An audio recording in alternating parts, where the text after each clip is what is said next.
बच्चों, पिछली कक्षाओं में हमने आपके द्वितीय प्रश्न पत्र जो कि समकालीन सामाजिक समस्या है में ये जानने का प्रयास किया कि समकालीन समस्याओं की परिभाषा क्या है, और उसके पश्चात हमने ये जाना कि सामाजिक समस्याओं का स्वरूप क्या होता है। भारत में खासकर सामाजिक समस्याओं का स्वरूप क्या है। तत्पश्चात हमने ये भी जाना कि सामाजिक समस्या के सिद्धांत कौन से हैं। हमने ये भी जानने का प्रयास किया कि इन सामाजिक समस्याओं का निर्धनों पर क्या प्रभाव पड़ता है। हमने इन सारी चीज़ों को विगत 2-3 कक्षाओं में जाना और समझा। मुख्यतः हमने ये भी जानने का प्रयास किया कि कभी भी व्यक्तिगत समस्याएं सामाजिक समस्या नहीं होती। और सबसे महत्वपूर्ण बिंदु जो आपको भली भांति व्यतीत भी है कि विश्व में कोई भी समाज, कोई भी राष्ट्र ऐसा नहीं है जहां सामाजिक समस्याएं नहीं होती। समूह है, समाज है, अंतःक्रिया है, लोगों के आपस में संबंध है, तो ये असंभव है कि पूर्णतः एक जैसी समझ हो, एक जैसी सोच हो और आपस में तारतम्य हो। कहीं ना कहीं भेदभाव होता है, कहीं ना कहीं आपस में घर्षण की स्थिति उत्पन्न होती है, और ये वो सारे कारण होते हैं जो सामाजिक समस्याओं के उत्पन्न होने के कुछ आधार बनते हैं। ठीक है, मैं आपको याद दिलाना चाहूँगी कि अगर मैं आपको एक शब्द में सामाजिक समस्या के बारे में उसका उत्तर आपसे पूछूं तो शायद आप यही देंगे कि जो हमारे लक्ष्य हैं, उन लक्ष्यों को प्राप्त करने के लिए, लक्ष्य जिसे हमारा साध्य कहते हैं, उसे प्राप्त करने के लिए जब हम संस्थागत माध्यमों का प्रयोग नहीं करते हैं तो ऐसी स्थिति में सामाजिक समस्याएं उत्पन्न होती हैं। ठीक है, अब यहाँ पर बहुत सारे कारणों की भी हमने चर्चा की थी। हमने ये भी जाना था कि इसमें जो सामाजिक समस्याओं का जो सिद्धांत था, मुख्यतः बहुत सारे सिद्धांतों की बात की, पर जो आपको मुख्य तौर पर 2 सिद्धांत याद रखने हैं। याद तो सभी रखने हैं, लेकिन अगर आपका 2 नंबर का प्रश्न आता है या 4 नंबर का प्रश्न आता है तो आपको कौन सी बात याद रखनी है कि व्यक्तिगत सिद्धांत, और दूसरा माल्थस का जो सिद्धांत है कि बढ़ती जनसंख्या सामाजिक समस्याओं को उत्पन्न करने का एक महत्वपूर्ण कारक है। क्यों? क्योंकि आप भी जानते हैं कि जब मांग और आपूर्ति में तारतम्य नहीं होगा, एक अंतर होगा, तो वो स्थिति निर्धनता, सामाजिक समस्या में निर्धनता की विशेषकर जब हम बात करते हैं तो उसको उत्पन्न करेगी। और अभी तक पिछले 2 या 3 मिनट से जो मैं बात कर रही हूँ उसमें मैंने मुख्यतः, क्योंकि हम पिछले 3 दिनों से पढ़ रहे हैं निर्धनता के बारे में, जो आपकी समकालीन सामाजिक समस्याओं को हमने जो समकालीन सामाजिक समस्या को उठाया वो निर्धनता है। ठीक है, तो माल्थस का सिद्धांत, बढ़ती जनसंख्या का व्यक्तिवादी सिद्धांत, ये निर्धनता के साथ आप जोड़ कर देखें, क्योंकि पिछले 2-3 दिनों में हमने इसे ही पढ़ा है।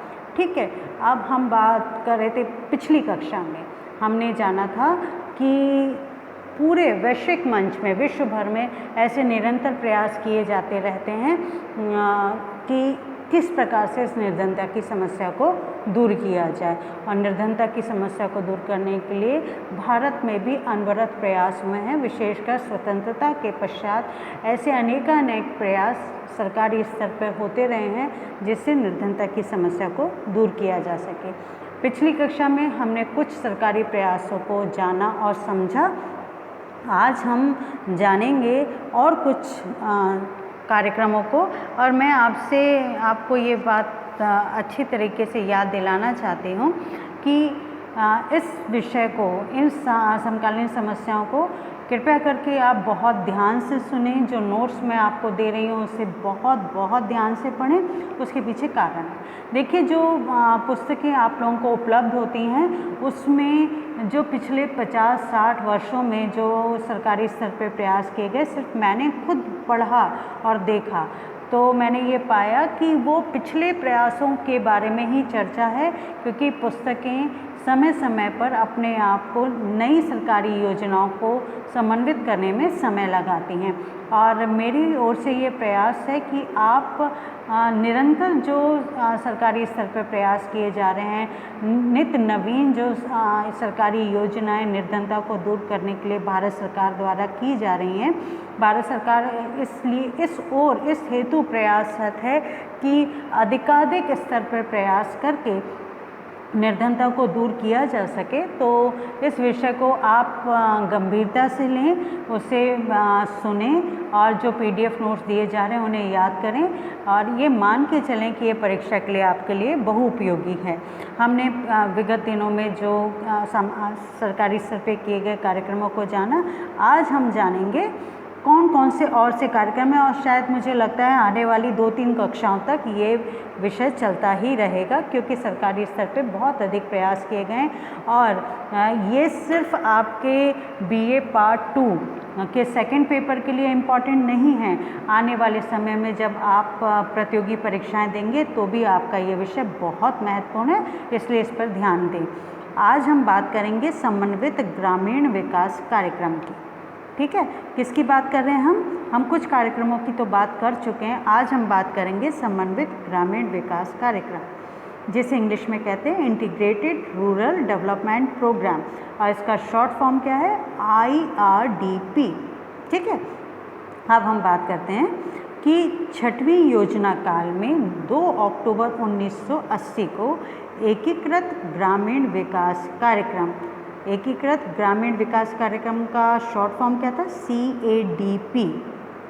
याद रखिए, देखिए मैं पुनः आपसे दोहराती हूँ, मुख्य परीक्षा में तो आपका ये आने की संभावना है ही। स्वयं जब मैं इस जो आपका ये पाठ पूरा हो जाएगा, मैं आपको असाइनमेंट देती हूँ। मैं कुछ प्रश्न आपको दूंगी, आपसे अपेक्षा करूँगी कि आप उसे सुलझाएं, उन प्रश्नों के उत्तर लिख के दें।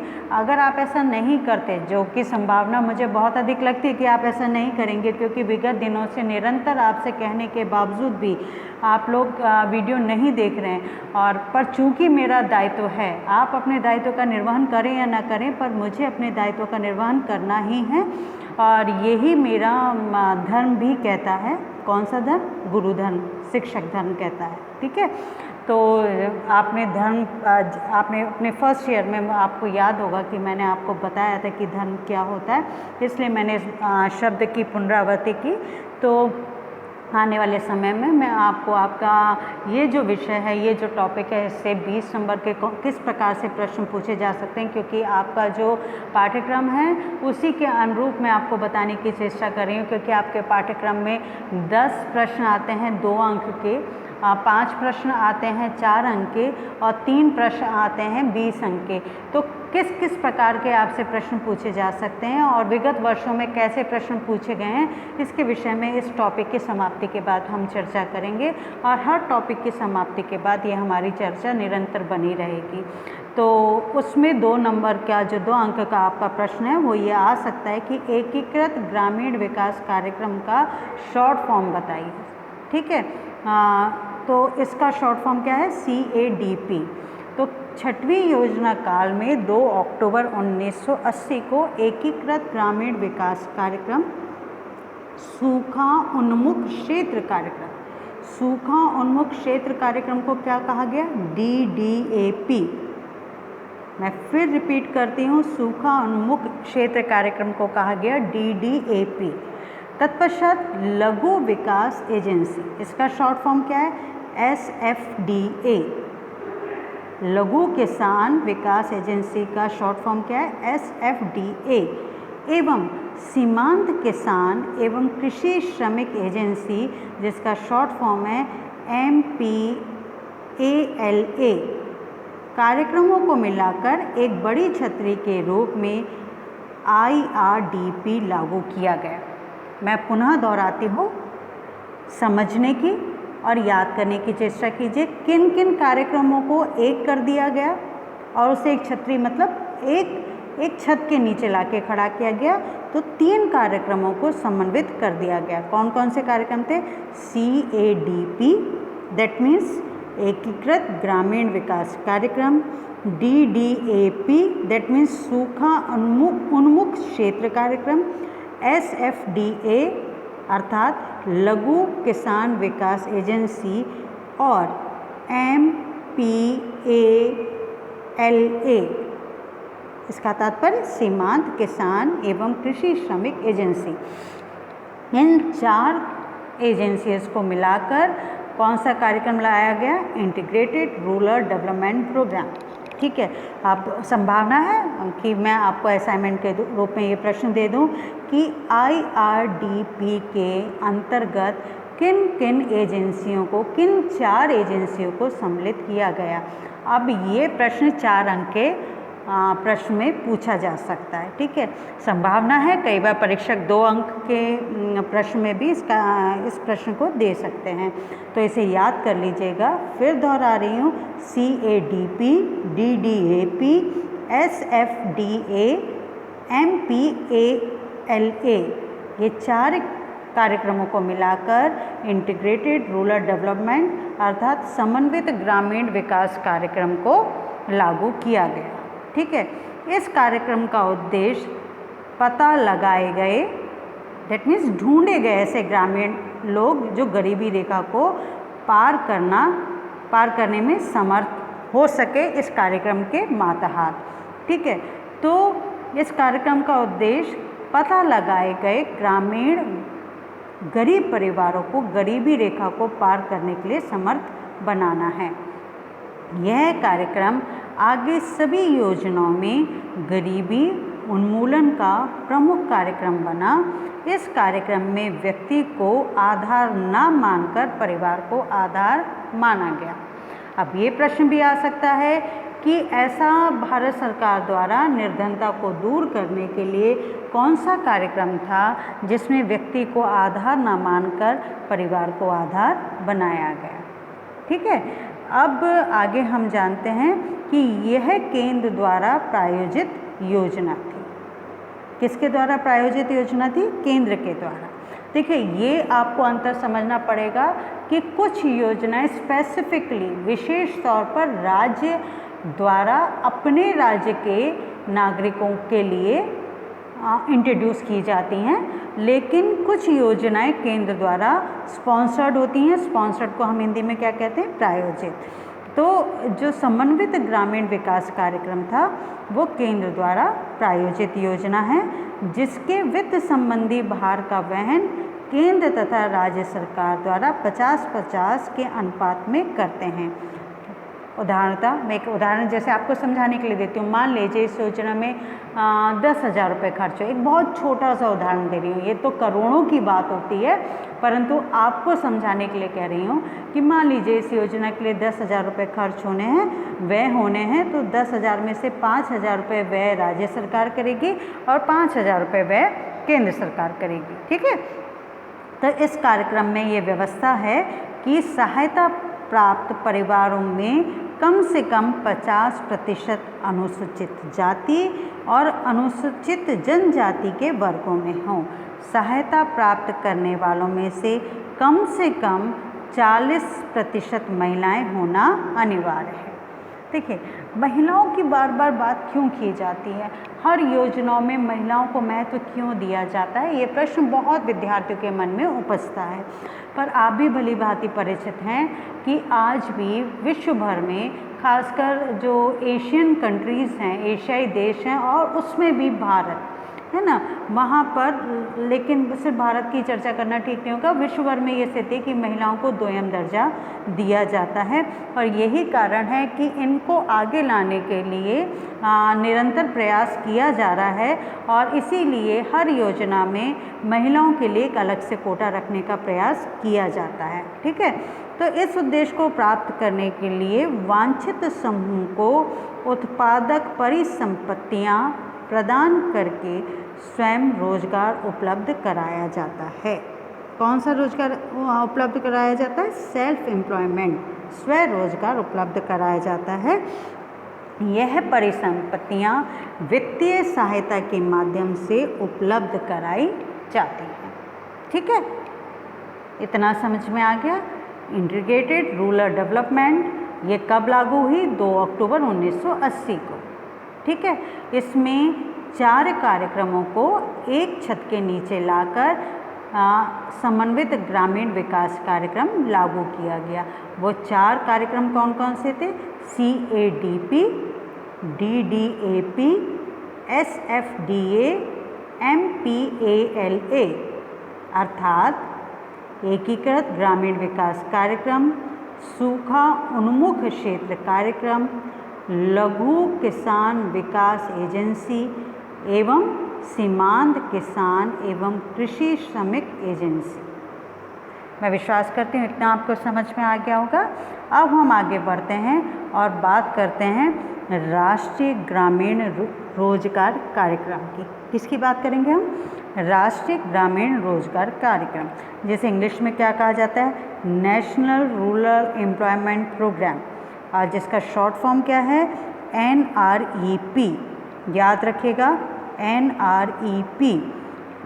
अब ये NREP कार्यक्रम क्या है, चलिए जानते हैं। देखिए, IRDP कब लागू हुआ था? 2 अक्टूबर 1980 को। ठीक है, तो ये NREP भी कब लागू हुआ? 2 अक्टूबर 1980 को। तो आपको याद रखना सहज होगा कि 2 अक्टूबर 1980 को 2 मुख्य कार्यक्रम लागू किए गए निर्धनता को दूर करने के लिए। एक तो था समन्वित ग्रामीण विकास कार्यक्रम और दूसरा था राष्ट्रीय ग्रामीण रोजगार कार्यक्रम। अब 2 अक्टूबर 1980 से काम के बदले अनाज, जिसे हम इंग्लिश में कहेंगे फूड फॉर वर्क प्रोग्राम, को राष्ट्रीय ग्रामीण योजना कार्यक्रम में विलय किया गया। किस में विलय किया गया? राष्ट्रीय ग्रामीण योजना कार्यक्रम में। ग्रामीण गरीबों को के लिए रोजगार के अवसर उपलब्ध कराना इसका उद्देश्य था। यह कार्यक्रम केंद्र द्वारा चालित योजना के रूप में 50-50 के अनुपात को केंद्र राज्य सहभागिता के आधार पर चलाया गया था। सेम वही प्रोसेस जो समन्वित ग्रामीण विकास कार्यक्रम में था कि ये जो कार्यक्रम चलाया गया तो केंद्र के द्वारा था, परंतु इसको 2 हिस्सों में विभक्त किया गया। अनुपात क्या था कि 50% राज्य सरकार वहन करेंगी और 50% केंद्र सरकार वहन करेंगी। और इस कार्यक्रम का मूलभूत उद्देश्य क्या था? ग्रामीण गरीबों के लिए रोजगार के अवसर उपलब्ध कराना। याद रखिएगा, प्रश्न ये आ सकता है कि राष्ट्रीय ग्रामीण रोजगार कार्यक्रम का उद्देश्य क्या था, तो आप लिखेंगे ये इस कार्यक्रम का उद्देश्य ग्रामीण गरीबों के लिए रोजगार के अवसर उपलब्ध कराना था। ठीक है, आगे हम बढ़ते हैं। एक बहुपक्षीय रणनीति, ठीक है, के रूप में लागू NREP। NREP क्या है? राष्ट्रीय ग्रामीण रोजगार कार्यक्रम के अंतर्गत 3000 से 4000 लाख मानव दिवस का अतिरिक्त प्रतिवर्ष रोजगार कायम करने का संकल्प लिया गया था, ताकि बेरोजगारी का स्थायी समाधान हो सके। 7वीं योजना के अंतिम वर्ष, 7वीं योजना का अंतिम वर्ष कौन सा था? 1989-90 में NREP कार्यक्रम जवाहर रोजगार योजना में विलय कर दिया गया। याद रखिएगा ये बात। आरंभ में 2 अक्टूबर 1980 को काम के बदले अनाज को राष्ट्रीय ग्रामीण योजना कार्यक्रम में विलय कर दिया गया था। ठीक है, और जब इस 7वीं योजना का समाप्ति थी, दैट मीन्स 1989-90 में, तो NREP कार्यक्रम जो था उसे जवाहर रोजगार योजना JRY में विलय कर दिया गया। चलिए अब हम आगे जानते हैं और कौन सी योजनाएं हैं। ग्रामीण क्षेत्रों में महिला एवं बाल विकास कार्यक्रम, ये बहुत इम्पॉर्टेंट है क्योंकि बात महिलाओं की है। और महिलाओं की बात महत्वपूर्ण क्यों है, ये मैंने अभी आपको बताया कि जब तक महिलाएं पुरुषों के समकक्ष, देखिए वो काबिल हैं, वो पूर्णतः उसी स्थान पे खड़ी हो सकती हैं जहां पुरुष भारतीय समाज में खड़े हुए हैं, परंतु हमारी पितृसत्तात्मक सत्ता आज भी उन्हें पीछे धकेलने के लिए आतुर रहती है। और यही कारण है कि सरकारी स्तर पर चाहे वो केंद्र सरकार के स्तर पर हो, राज्य सरकार के स्तर पर हो, निरंतर ये प्रयास किए जाते हैं कि लाभान्वित होने वाली विभिन्न योजनाओं में जो अधिकांशतः जो लाभ मिले वो महिलाओं को मिले। तो यहाँ पर हम जब ग्रामीण क्षेत्रों में महिला एवं बाल विकास कार्यक्रम की बात करते हैं, जैसे इंग्लिश में क्या कहेंगे, development of women and children in rural areas of, ठीक है, DWCRA, क्या कहा जाएगा, DWCRA, ग्रामीण क्षेत्रों में महिला तथा बाल विकास कार्यक्रम, जिसे DWCRA कहा जाता है, समन्वित ग्रामीण विकास कार्यक्रम। अभी हमने पढ़ा था ना, समन्वित ग्रामीण विकास कार्यक्रम पढ़ा था। तो समन्वित ग्रामीण विकास कार्यक्रम का शॉर्ट फॉर्म क्या है, IRDP की एक उप योजना के रूप में सितंबर 1982 में प्रारंभ की गई।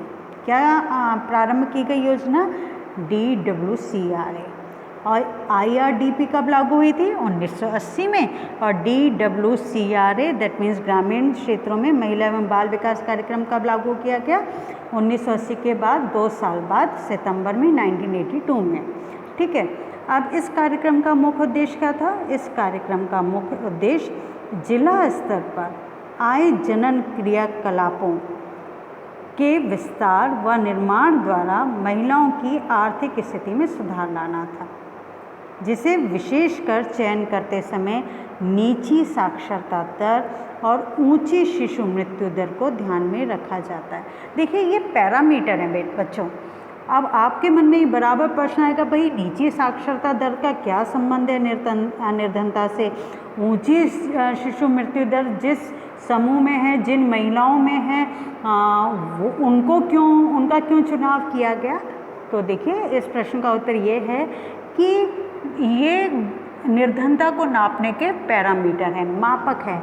जो व्यक्ति निर्धन होगा, स्वाभाविक तौर पर जब उसकी मूलभूत आवश्यकताओं की पूर्ति नहीं हो पा रही है तो वो शिक्षा के बारे में नहीं सोच पाता। तो ऐसे वर्ग जो निर्धनता की रेखा के नीचे रह रहे हैं, उनका शिक्षा का स्तर आम वर्गों के अपेक्षाकृत काफ़ी नीचे होता है। और दूसरी चीज़ है कि जब मूलभूत सुविधाएं नहीं उपलब्ध हो पा रही हैं, पोषण युक्त भोजन नहीं मिल पा रहा है, रहने की व्यवस्था नहीं हो पा रही है, तो ऐसी स्थिति में स्वभावतः, मैंने पिछली कक्षा में बहुत विस्तार से चर्चा की थी कि जब खाना नहीं मिल पा रहा है तो गर्भवती माँ कैसे पोषण युक्त भोजन जब ग्रहण नहीं कर पा रही तो उसके शिशु कैसा स्वस्थ उत्पन्न होगा। तो अधिकतर ऐसी माँओं के बच्चों की जो बच्चे जन्म लेते हैं, जन्म लेने के पश्चात ही उनकी मृत्यु भी हो जाती है। तो इसलिए अब आप समझ गए कि ये क्राइटेरिया क्यों रखा गया।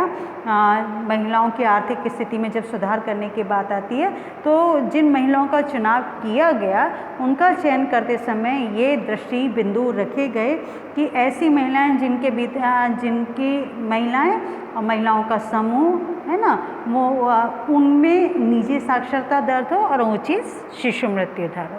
ठीक है, आगे हम बढ़ते हैं।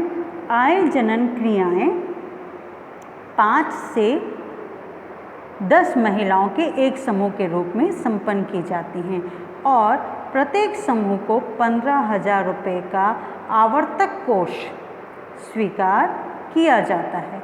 राज्यों के मामले में इनमें से 10,000 रुपये केंद्र सरकार द्वारा और शेष यूनिसेफ को अगर हम अलग अलग हिस्सों में लिखेंगे तो कैसे लिखेंगे, UNICEF, यूनिसेफ द्वारा जुटाया जाता है। तो अभी तक हम जो योजना पढ़ रहे थे उसमें मूलतः 2 लोगों की भूमिकाएं थी, एक केंद्र सरकार की, एक राज्य सरकार की। लेकिन यहाँ पर भूमिका केंद्र और राज्य सरकार की तो है ही, साथ में इसमें यूनिसेफ की भी भूमिका जुड़ गई है। मैं आप लोगों से अपेक्षा करती हूँ कि यूनिसेफ क्या है ये आप पढ़ने और जानने की चेष्टा करेंगे। और अगर आप इसका उत्तर नहीं ढूंढ पाएँ तो जो ग्रुप आप लोगों के लिए बनाया गया है उसमें इस प्रश्न को आप डालिएगा। और मुझे भी ये भरोसा होगा कि आप वीडियो देख रहे हैं, मेरी बातों को समझने का प्रयास कर रहे हैं। तो मैं कोशिश करूँगी कि मैं वादा करती हूँ आपसे कि मैं आपके इस प्रश्न का उत्तर दूँगी, पर पहले पूछिए सही। ठीक है, तो आगे बढ़ते हैं कि 15,000 रुपये का आवर्तक कोष स्वीकार किया जाता है। तो राज्यों के मामले में इनमें से 10,000 रुपये केंद्र सरकार द्वारा और शेष यूनिसेफ द्वारा जुटाया जाता है। तो वर्ष 1995-96 ये योजना कब क्रियान्वित हुई? 82 में, है ना। लेकिन अब हम बात करें 1995-96, तो वर्ष 1995-96 से प्रत्येक समूह के लिए आवर्तक कोष बढ़ाकर 15,000 से 25,000 रुपये कर दिया गया। कितना किया गया? 15,000 से 25,000 रुपये कर दिया गया, जिसे केंद्र, राज्य तथा यूनिसेफ तीनों में 40-40-20 के अनुपात में वहन किया गया। अब ये 40-40-20 क्या है? चलो इसको ऐसे बांटते हैं कि मान लीजिए आपको 100 रुपये देने हैं किसी को, तो 40 रुपये केंद्र सरकार देगी, 40 रुपये राज्य सरकार देगी और 20 रुपये यूनिसेफ देगी। हो गया ना सहज समझना? हो गया? तो चलो अब आगे बढ़ें। अब हम बात करते हैं ग्रामीण भूमिहीन रोजगार गारंटी कार्यक्रम, जिसे हम इंग्लिश में कहते हैं rural landless employment guarantee programme, और जिसका शॉर्ट फॉर्म है RJEGP। ठीक है, RJEGP ये क्या है? ग्रामीण भूमिहीन रोजगार गारंटी कार्यक्रम को ग्रामीण क्षेत्रों में रोजगार जुटाने, उत्पादक परिसंपत्तियों का निर्माण करने तथा ग्रामीण जीवन के बेहतर बनाने के उद्देश्य से 15 अगस्त 1983 को प्रारंभ किया गया था। कब प्रारंभ किया गया? देखिए याद रखिएगा, समन्वित ग्रामीण विकास कार्यक्रम कब लागू हुआ? 2 अक्टूबर 1980 को। राष्ट्रीय ग्रामीण रोजगार कार्यक्रम कब इंट्रोड्यूस हुआ? 2 अक्टूबर 1980। 2 कार्यक्रम तो 2 अक्टूबर 1980 को हुए। फिर उसके बाद ग्रामीण क्षेत्रों में महिला एवं बाल विकास कार्यक्रम सितंबर 1982। अब ग्रामीण भूमि रोजगार गारंटी कार्यक्रम कब लागू किया गया? 15 अगस्त 1983। ठीक है, लेकिन देखिए यहाँ महत्वपूर्ण बात कौन सी आ रही है? किंतु संसाधनों की कमी के कारण इस कार्यक्रम का गारंटी भाग कार्यान्वित नहीं किया जा सका। जो सरकार का उद्देश्य था वो उस रूप में पूर्ण नहीं हो पाया जिस रूप में सरकार स्वयं चाहती थी। उसका कारण क्या रहा? क्योंकि संसाधन की अनुपलब्धता थी। ठीक है, फिर इस कार्यक्रम का 100% व्यय केंद्र सरकार द्वारा उपलब्ध कराया जाता था। राज्यों, केंद्र शासित क्षेत्रों को निर्धारित मापदंड के आधार पर साधन आवंटित किए जाते थे, जिसमें से 50% महत्व खेतीहर मजदूरों तथा सीमांत किसानों को संख्या के आधार पर तथा शेष 50% महत्व निर्धनता के आधार पर दिया जाता था। कार्यक्रम के अंतर्गत श्रमिकों को मजदूरी न्यूनतम मजदूरी अधिनियम, जिसे यह अधिनियम को क्या कहते हैं? मिनिमम वेज एक्ट के अनुसार दी जाती थी। मजदूरी का कुछ भाग रियायती दरों पर अनाज के रूप में दिया जाता था। याद रखिएगा, पूरा कैश अमाउंट नहीं दिया जाता था, मजदूरी का कुछ भाग रियायती दरों पर अनाज के रूप में दिया जाता था। यह भी शर्त लगाई गई थी कि किसी परियोजना की मजदूरी राशि उसके कुल खर्च के 50% से कम नहीं होनी चाहिए। इस कार्यक्रम के अधीन ठेकेदारों को रखने की अनुमति नहीं थी। ठीक है, इतना हमने समझा। आगे हमें और क्या जानना है वो हम देखते हैं। ग्रामीण मजदूर रोजगार गारंटी कार्यक्रम का उद्देश्य ग्रामीण क्षेत्रों में टिकाऊ सामुदायिक परिसंपत्तियां सृजित करने और उनके रहन सहन की गुणवत्ता में सुधार लाने के अलावा यह भी था कि रोजगार के अवसर बढ़ाए जाएं, विशेषकर उनके लिए जो ग्रामीण भूमिहीन मजदूर हैं, ताकि प्रत्येक भूमिहीन परिवार के कम से कम एक सदस्य को वर्ष में 100 दिन के लिए रोजगार की गारंटी दी जा सके। कितने दिनों के लिए? 100 दिन के लिए। तो ग्रामीण मजदूर रोजगार गारंटी कार्यक्रम जिसे RLEGP के अंतर्गत से संबद्ध माना गया, ये कार्यक्रम थे ग्रामीण क्षेत्रों को जोड़ने वाली सड़कों का निर्माण, भूमि विकास, पड़ती भूमि सुधार, सुलभ शौचालय का विनिर्माण, इंदिरा आवास योजना के अंतर्गत छोटे छोटे आकार के आवास का निर्माण तथा बंधुआ मजदूरी से मुक्ति। ठीक है, यहाँ तक हमने जाना। अब एक कार्यक्रम और जानते हैं हम। तत्पश्चात आने वाली कक्षाओं में हम अनेक उन सरकारी योजनाओं को जानेंगे जिनके माध्यम से निर्धनता से भारत को मुक्त करने के उपाय सुझाए गए और उनके लिए प्रयास किया गया, उनके लिए बजट आवंटित किया गया। तो आज के लिए जो आखिरी कार्यक्रम हम जान रहे हैं वो क्या है? शिक्षित बेरोजगार युवकों को रोजगार, जिसे इंग्लिश में कहेंगे self employment to the educated unemployed youth, जिसे शॉर्ट फॉर्म क्या कहेंगे? SEEUY।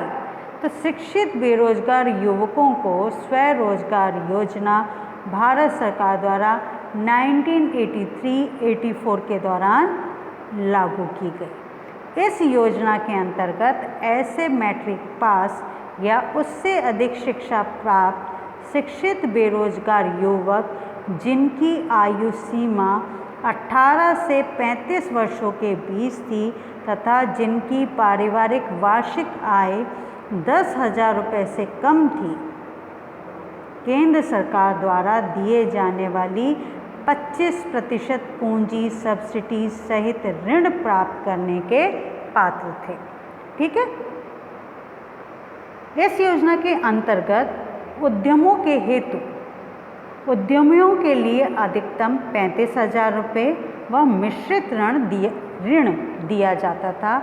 व्यावसायिक और सेवा उद्यमों के लिए उच्चतम राशि क्रमशः 25,000 रुपये और 15,000 रुपये निर्धारित की गई थी।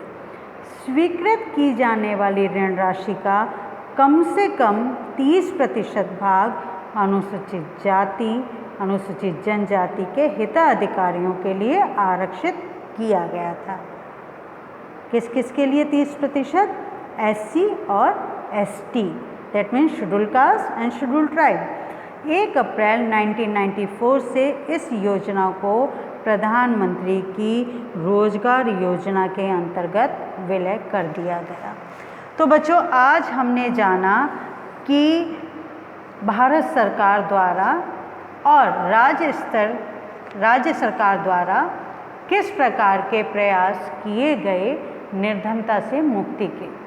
ये कार्यक्रम किस और कितने रूप में सफल हुए, इन कार्यक्रमों की क्रियान्विति के बाद उनके लिए जो भरसक प्रयास किए जाते हैं उसके आधार पर ही यह निर्णय लिया जाता है। परंतु यह सहभागिता राज्य सरकार, केंद्र सरकार और उन कार्यक्रमों को क्रियान्वित करने वाले अधिकारियों के सहयोग पर बहुत कुछ निर्भर करती है। आज हमने जाना कि समन्वित ग्रामीण विकास कार्यक्रम, राष्ट्रीय ग्रामीण रोजगार कार्यक्रम, ग्रामीण क्षेत्रों में महिला एवं बाल विकास कार्यक्रम, ग्रामीण भूमिहीन रोजगार गारंटी कार्यक्रम तथा शिक्षित बेरोजगार युवकों को रोजगार। थोड़ी देर में मैं आपको इनके नोट्स भी उपलब्ध करा दूंगी। पुनः उसी बात को दोहराती हूँ, आपको आपकी पुस्तकें जो सामान्यतः आप पढ़ते हैं, इतना विस्तार से नवीन योजनाओं के बारे में आपको नहीं पता चल पाएगा। और इसलिए, सिर्फ इसीलिए नहीं, मैं तो निरंतर आपसे कहते आ रही हूँ कि हमारी ओर से ये अथक प्रयास है। और विश्वास जानिए, आपके एक एक लेक्चर को तैयार करने के लिए हमें अपने मस्तिष्क में इस बात को बिल्कुल स्पष्ट रखना पड़ता है कि आपको कम से कम तथ्यों को उपलब्ध करा के अधिक से अधिक जानकारियाँ दी जा सके। क्योंकि अगर अधिकतम तथ्य उपलब्ध कराए जाएं और कम जानकारी मिले तो हम अपने उद्देश्य में सफल नहीं हो पाएंगे। आशा करती हूँ कि आप आने वाले समय में अपने पाठ्यक्रम से संबंधित सभी जानकारियाँ जो आपको उपलब्ध कराई जा रही हैं उसके प्रति संवेदनशील होंगे, क्रियाशील होंगे और अपने आने वाली परीक्षाओं की तैयारी आप अभी से ही आरंभ करेंगे। जैसा कि मैंने आपको पूर्व में कहा कि आपको जो व्हाट्सएप ग्रुप उपलब्ध कराए गए हैं उसमें मैं आपका ये लिंक शेयर करूँगी, ये वीडियो शेयर करूँगी। इस वीडियो को ध्यान से देखिए। जो भी समस्याएं हैं, जिस जगह आप उलझ रहे हैं, व्हाट्सएप कीजिए, मैसेज कीजिए। यहाँ तक आपके लिए कहीं पर भी इस संबंध में भी कोई परेशानी नहीं है, आप बेझिझक फ़ोन भी करके पूछ सकते हैं। आपकी जो भी समस्याएं हैं मैं उन्हें सुलझाने का भरसक प्रयास करूंगी। सदैव खुश रहें और अपने जीवन पथ पर उन्नति के लिए अग्रसर हों। धन्यवाद।